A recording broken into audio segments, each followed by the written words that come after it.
Everybody, it's Miss Hildreth. This is day 2 Explore. So your agenda for today is students will watch a YouTube video and read the chapter 7, section 1, daily life in Athens. So number 2, then the students will fill out slides. It's actually 7 through 9. Except, oops, I got everything going.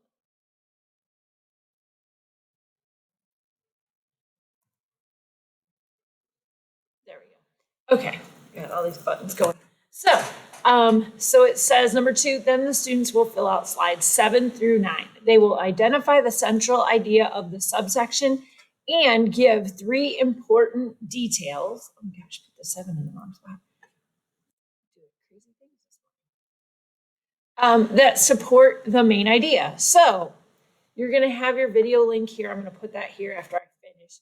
And then if you click on the article link, you're going to go to Doc Hub. Hopefully this loads. Scoot out of the way.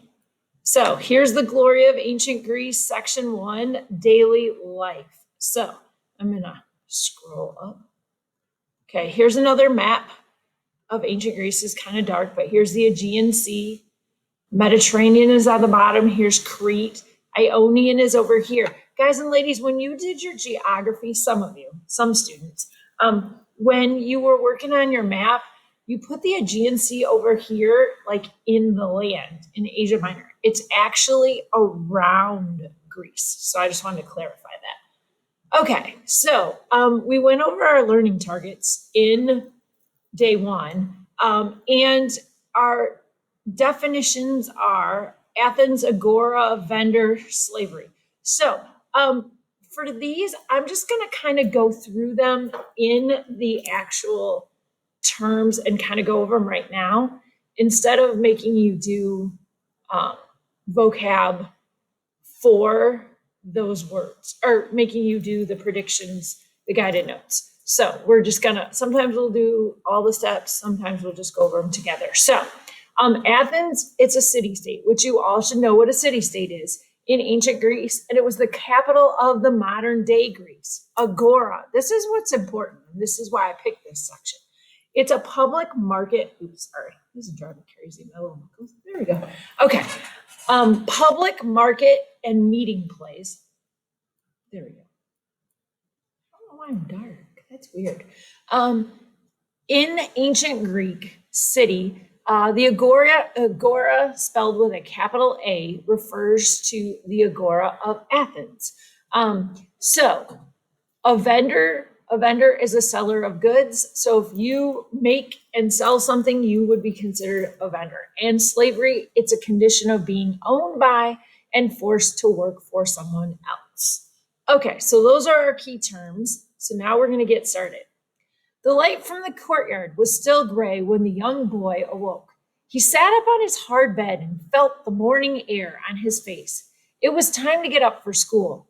The boy swallowed his breakfast, pulled his cloak around him, and left the house.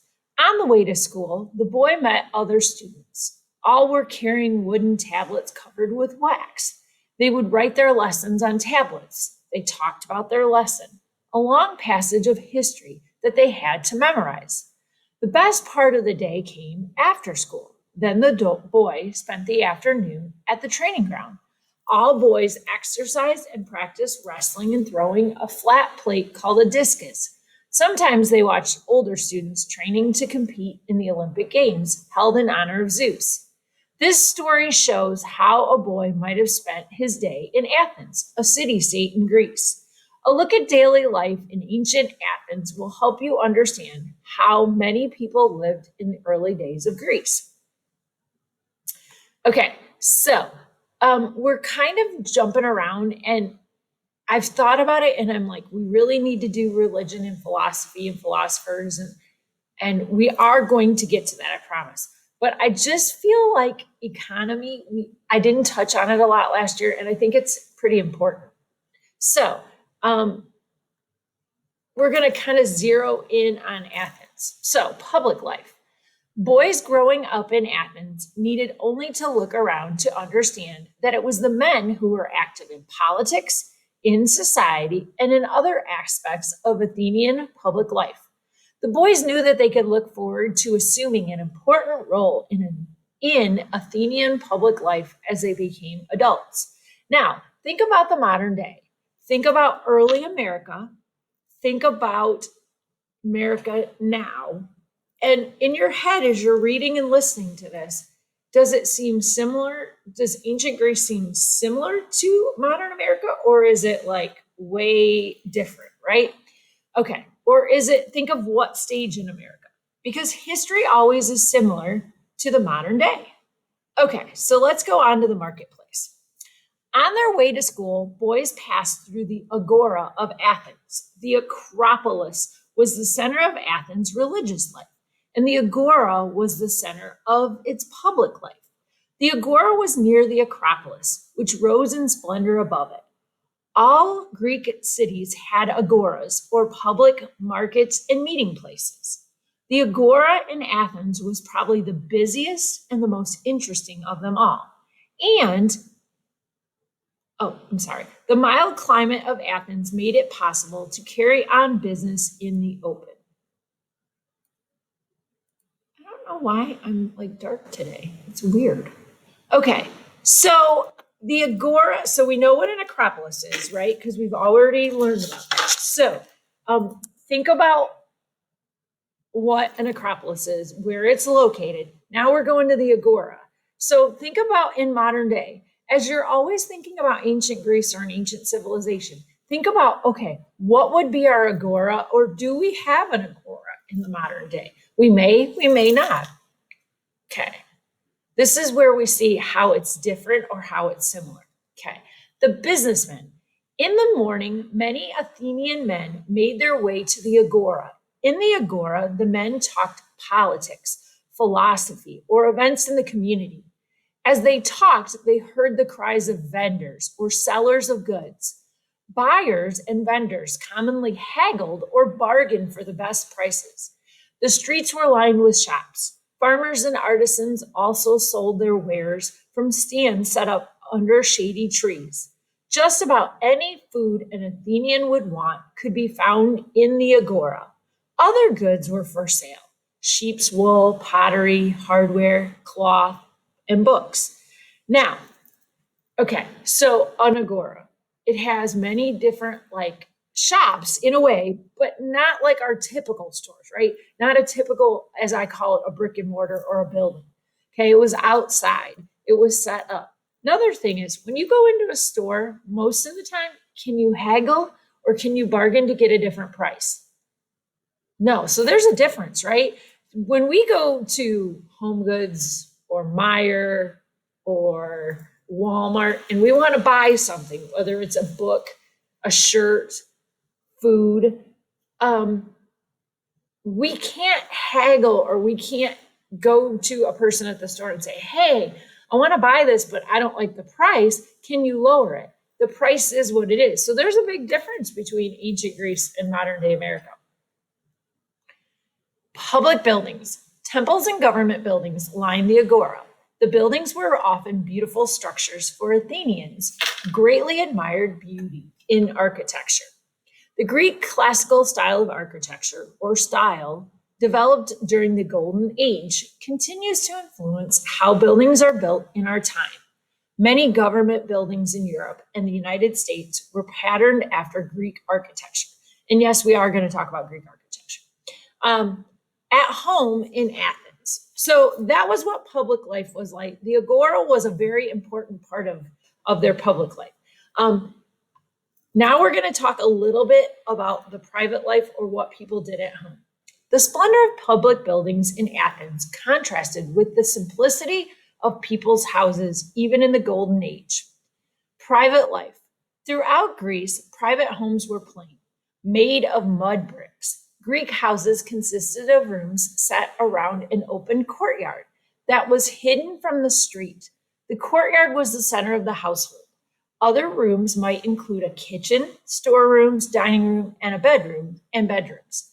Some homes even had bathrooms. Water had to be carried from a public fountain. The ancient Greeks ate simple foods. Breakfast might be just bread. For midday meals, Athenians might add cheese or olives to the bread. Dinner would be a hot meal that was more filling. It might consist of fish and vegetables, followed by cheese, fruit, and even cake sweetened with honey. Most Athenians ate little meat. Even the wealthy families ate meat only during religious festivals. Now, I'm going to ask you this question. I want you to ponder. Why do you think that even wealthy people did not eat a lot of meat? Think about what we talked about with the geography of Greece. Think about farming. Was it easy? Was it difficult? Was there a lot of land that was actually useful for farming? So would meat be in a surplus, or would it maybe be more of a rarity? So I want you to think about that. Okay, women. We're going to talk about this more, but I wanted to touch on this. So women in Athens. If you had walked through the Agora, you would have noticed that most of the people there were men. If you had asked where the women were, an Athenian men might have replied, at home. Home was where most Athenian women spent their days. Women led secluded lives. Athenian men thought that women needed to be protected, keeping them out of the public eye. Men thought gave women the most protection. Okay. I don't know about you, but as a woman, I like to shop. Maybe not so much since COVID started, but I have to be honest, I can't imagine if I'm doing the cooking, having someone go pick out the bread or the vegetables that I'm going to use in a dish that I'm going to cook for my family. Or if I wanted a new dress or some material to make a dress, I would want to be the one picking it out, not someone else. So that's where I would struggle a little bit. Okay. So let's go down. Most Greeks thought that women needed to be guided by men. Women had almost none of the freedom of their husbands, sons, and fathers took for granted. They could not take any part in politics, nor could they vote. They could not own property. About the only official activity allowed to them was to be a priestess in the religious groups. Running the home and family was the job of the women. In some wealthy families, men and women had completely separate quarters. Women organized the spinning and the weaving, looked after the supplies of food and wine, and cared for the young children. They also kept track of family finances. If a family was wealthy enough to have slaves, they were the woman's responsibilities as well. I got like a frog in my throat this morning.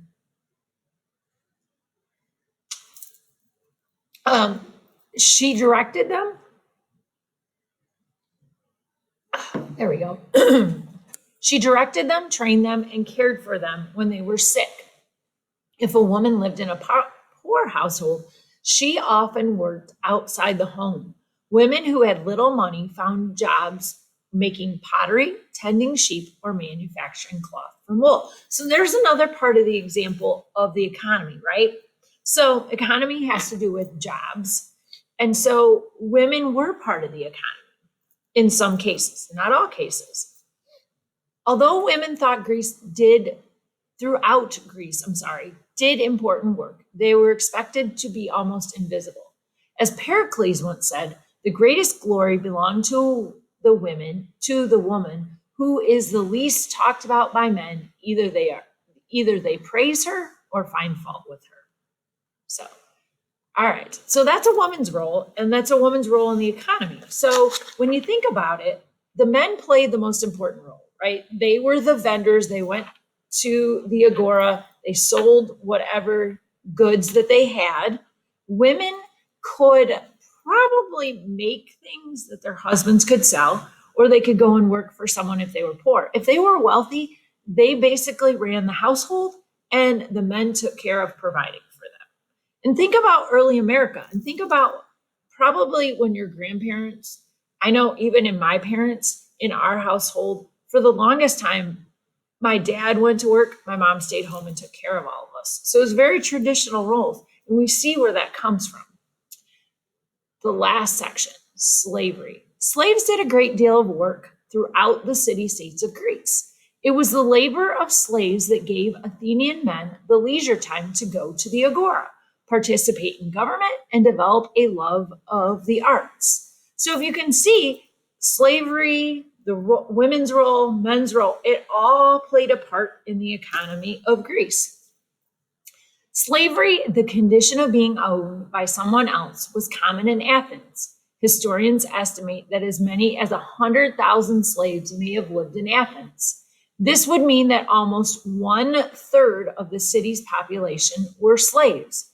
Today, we consider slavery a crime. However, in the ancient times, free people rarely questioned slavery, even in democratic Athens.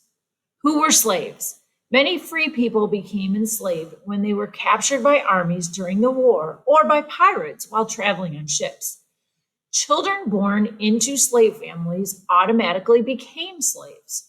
Some Greeks were uncomfortable owning other Greeks. Greeks with such scruples or ethical objections to a situation solved their problem by owning foreign slaves. A large number of slaves in Greece were foreigners. So we can see that slavery didn't just happen here in the early Americas. It actually happened in the ancient civilizations as well. And some people were for it, other people were not. The lives of slaves. Slaves didn't have any privileges taken for granted by the rest of the Greek society. Citizenship in Greece was very restricted, so it follows that slaves on the lowest rung of the Greek society were not citizens.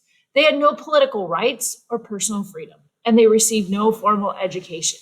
Slaves could only become free if they bought their own freedom or if their master freed them. So if we think about early America and slavery in early America, seems very similar, doesn't it?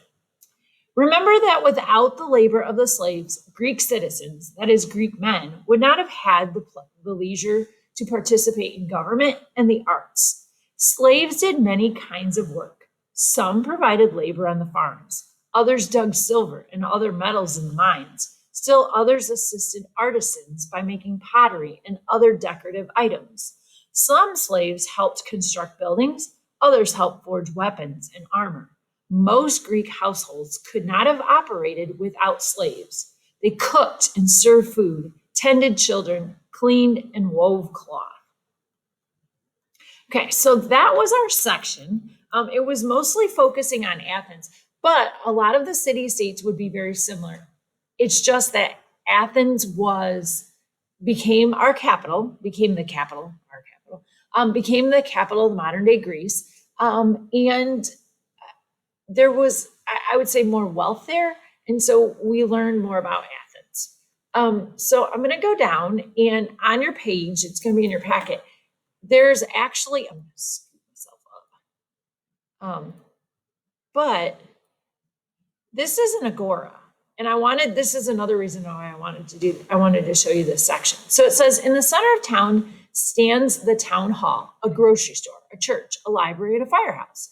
These buildings enclose the public square. The square looks like countless town squares throughout America and Europe, yet its roots lie in ancient Greece. The busy heart of the Greek city was called the agora, or the marketplace. Some agoras were laid out as squares or rectangles. The Athenian agora, shown here, followed a more rambling style. So if we look, as we scroll down, so this is the Bouleuterion. And it says this was the Athenian council met here. So this would be like a government building. So think about what would be our modern day Bouleuterion. Think about our local governments, and then think about our national or our federal and our state governments. And it says it comes from boula, the Greek word for council. So if you look, it's there's buildings, but there's not really a rhyme or reason to it. It's not real, like they said, some were fit neatly into a square or rectangle. This was not. This was the Hephaestus. And it says this temple honored Hephaestus, the god of invention and crafts. Okay, and if we scroll down a little, this temple was built in the 400s BC. Among all the Agora ruins, it is best preserved. So if you were to go to Athens today, you would see some of the ruins. Okay, this is if you look, it's called the Odolon of Agrippa. And this concert hall could seat 1,000 people. And remember when we talked about in our first section, the arts was a big part of life for the Greeks. This is the Stoa. Merchants housed their or shops. So here where all the shops were located. This is the Tholos. This is where the council members ate and slept in this round building. It says the Athenian marketplace. The Agora symbolized the Greeks' love of public participation, political, religious, economic, judicial, and scholarly. Public buildings surrounded open places for the exchange of news, ideas, and goods in the shadow of the Acropolis. Athens built a magnificent agora. Then the orator of Pericles spoke, and the philosopher Socrates taught and was sentenced to death. Generals rallied the city to war, and priests paid respect to the gods. Their democracy was born as Athenian citizens voted for their leaders and sat on juries. Although the agora was once adorned with fountains and gardens and sculptures, little is left of it today. So I just wanted to show you what was in, I think the Agora sounds like a really neat place. And not that an Acropolis, like I would love to live in Acropolis looking at the buildings, but the Agora just sounds like someplace that you would really want to go because there'd always be a lot going on. You'd have somewhere to shop, you'd have entertainment. The only thing I don't like is being a female. I don't think I wouldn't get to go very often. So that's where I struggle with that. So this is what is about the economy. So I'm going to jump back over here real quick. I know this video is probably a little bit long. So what you're going to do is you're going to click the box just like we did the last time. You'll type the title of the section. And I know you're going to say, do I have to use all of them? Yes, you do. And you will type the main idea or the subtitle of that subsection in the box. And then you will put 3 important details that you want me to remember about that subsection. So I'm going to jump over here real quick. I'm going to scroll back. All right. So your subsections, what do you need? So you need public life. You need marketplace. You need the business of men. You need public buildings. You need at home in Athens. You're going to you don't really have to say anything for that. So you're going to have private life. You're going to have women in Athens. And then you are going to have slavery in ancient Greece is going to be broken into who are the slaves and the lives of the slaves.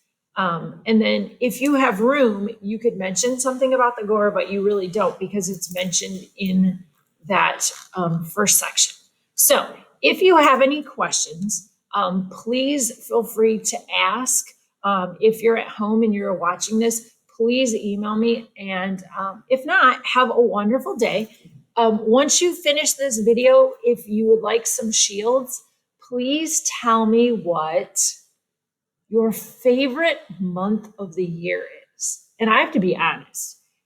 And then tell me why, and you can get 2 shields. So my favorite month is actually December, and it's because of Christmas, and it's not because of gifts. It's because of the lights and the decorating and the music and the going to church. So it's not my birthday. It's not September. So yeah, if you watch the video and you want some shields, please just let me know. You can either email me or tell me, and you can get 2 shields for what is your favorite month and tell me why. All right. Have a great day.